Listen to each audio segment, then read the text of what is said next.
What is up, YouTube? Hello. I'm Aaron. This is Remy, Lilu. You'll be seeing more of these girls bother me while I'm trying to get things done in the garage, the garage.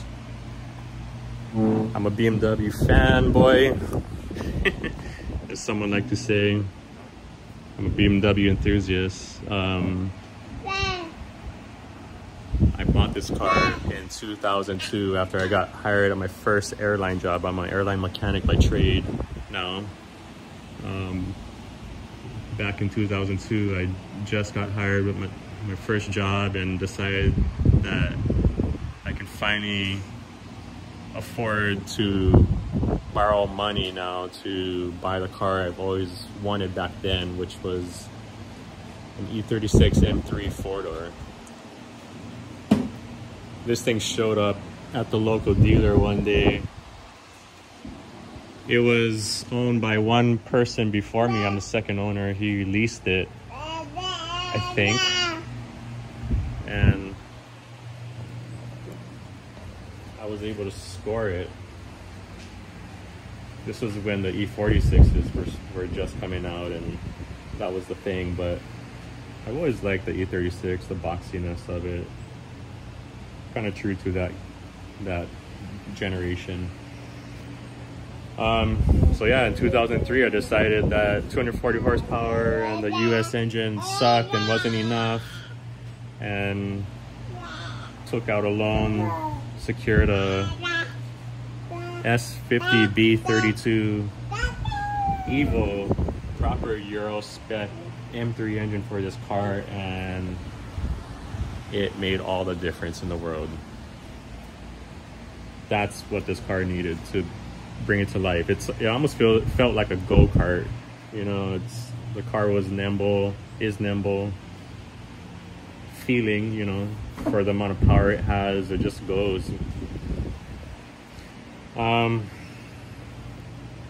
So yeah, when I first bought the car, I didn't, you know, have a lot of money after spending all the money on the engine and whatnot, so I ended up buying a lot of cheap parts that had been breaking, and then over time, as my career progressed, I got hired with a major airline, had to fly to LA and live in LA for a little while, and I just didn't drive the car as much as I was doing before, and ended up becoming almost like my hobby car, because I was driving just a truck around to and from work.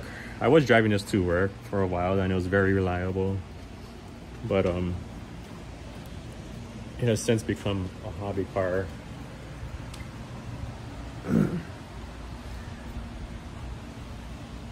And let me tell you else about it. But yeah, so all those aftermarket parts were slowly going bad, and now that I got enough money, because I'm getting paid more as my career progressed, I'm able to buy more quality parts now. So this is what I'm actually in the process of doing, is doing like a refresh of all the stuff that needed attention that I put off throughout the years. My wife said I should film this stuff because I'm actually planning to sell this car and move on to an M5 if I can find one. I think I found one, but yeah, I'm still trying to work on that. But an M5 was always one of the cars I also wanted after I got this car and realized that, well, actually my dad bought a E39 528, and you know, nothing special back then, but the car was so comfy. It only had 180 horsepower, but man, it felt so strong, and the way that it just put the power to the ground, to the wheels, it was a smooth car, and I love the look of that car also. So I just finally decided that I want to pursue that route, and unfortunately I can't keep this one, so it's either or. I decided that, you know, I just want to move on to a bigger car in my older age. This car was great. It still is great. Every time I jump in it, I get second thoughts about selling it. Believe me, but yeah. So I'm just working on refreshing this thing and getting it, you know, mechanically sound again. So I recently redid all the pedal. I changed the clutch pedal, changed the clutch master, changed all the bushings on the clutch, brake, gas pedal, so all those operate smooth like new. Replaced my motor mounts. You should have seen those motor mounts. They were like a whole inch shorter in length, compressed, than the new ones. So that made a big difference in the feel of the engine inside of the car. I redid all the power steering, pressure supply, return hoses with the new reservoir. Currently took the manifold off and refreshing that, gonna paint it, put new O-rings on the trumpets. But yeah, so this intro is coming after the video that I'll probably post about that, because I realized I'd rather give you guys an intro video about who I am, what I like, what's inspiring me, how I am inspired to do this and stuff like that. So yeah, M539 Restoration is a huge inspiration for me, and the quality the guy puts out. Vehicular DIY, that guy is a mastermind. Recently found Day Off DIY.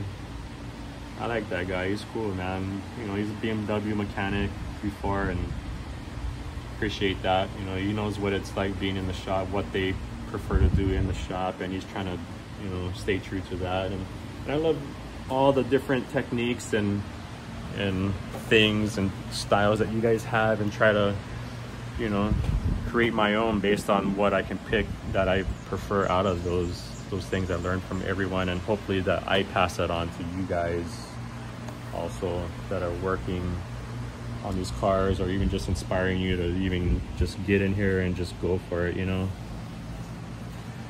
I've got a lot going on, kids, you know, life outside of this stuff, so, but I always enjoy it when I am able to get to it. I got, you know, a good collection of tools here. I've got a messy garage. Everyone says it's organized, but not by my standards, not being in the field that I am in. So this thing goes from clean to mean in a heartbeat, and then I don't have the time to organize it and clean it up because I get pulled away. But anyways, I got the Danmar MX6 2-post lift. That thing has helped me a lot, helped my back. I've got like this tall torso, my back gets sore pretty easy working on cars, which is why I didn't take that route as a career. I knew I'd be hurting every day and then not want to come home and work on my own cars. So I've always loved airplanes, and I was a kid, wanted to be a fighter pilot. Wasn't smart enough to be a fighter pilot, didn't want to join the military at the time. Decided to go the civilian route, and I love it. I'm happy with that life decision. It's got me to where I am today. So yeah, just hang in there with me, guys, and I'll try to take you on this journey with me and what the car is right now, up until the point that it's gone and I get my M5 one day. I don't mean to sound snooty, but anyways, I've got the car sitting on style 5s that are not spaced out. These are offset, I think 20, and they fit nicely on the car. I think it's honestly the perfect fit. Looking down the line, it's not poking. The back of the rims will hit the calipers if the pads are too thick, so you gotta keep that in mind. But yeah, I mean, the back wheel, it's a square setup, so the back wheels aren't as wide as the factory, you know, double spokes. I do have the double spokes up there with tires that I was planning to put on them. I was planning to send the rims out to E-Wheel Works in North Carolina. That guy does amazing stuff. I was gonna have the lips polished and the fronts finished and the barrels painted black on the inside. But now that I'm going down this path of getting rid of it, I'll probably just include all of that with the sell of the car eventually.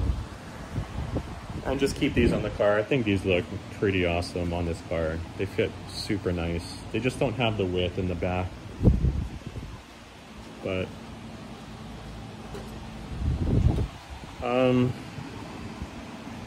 yeah, I got it sitting on H&R Springs also. Sports, H&R Sports. So this is the stance you'll get if you do H&R Sports with this car. I think it's like perfect for me. As a daily driver, you don't want it too low. Especially in Hawaii, there's potholes everywhere. There's crap all over the freeway nowadays. I mean, even this car would get annihilated on the freeway if I came up on something, you know. The underbelly, the underbody is not protected by anything on these old cars, so you really risk damaging oil pans and drive shafts, or I mean, not the drive shaft, but you know, the front end part of this car. It's super susceptible to damage if you run over anything on the freeway. But anyways, yeah, I got Active Auto Works exhaust. I really I'm happy with the sound of that exhaust. I put that thing on, I don't know, back in early 2000s, not long after I got the car, and I've loved it ever since. I was, you know, going back and forth, UC, Rogue Engineering, all the main brands that were out there back then.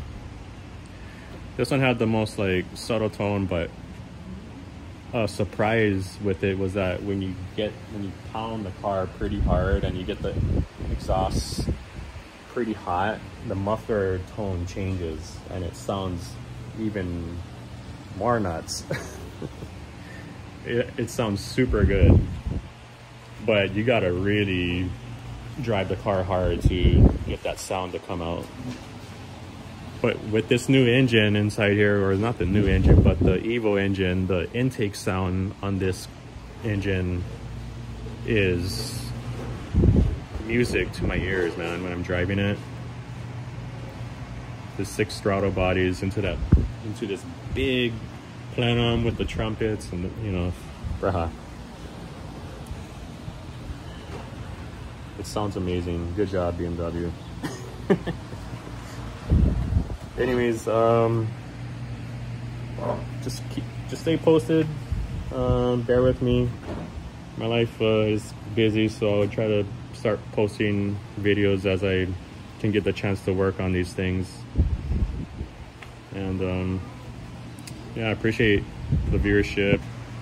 Thanks for sticking with me on this video. It's an intro video that was shot after I started tearing all this apart, but you guys understand, I think, right? But yeah, looking forward to making more of these videos, getting more comfortable behind the camera. This is super awkward for me. I don't normally talk to myself. Appreciate you guys. Hang in there, stick with me. And we'll see you later. Peace.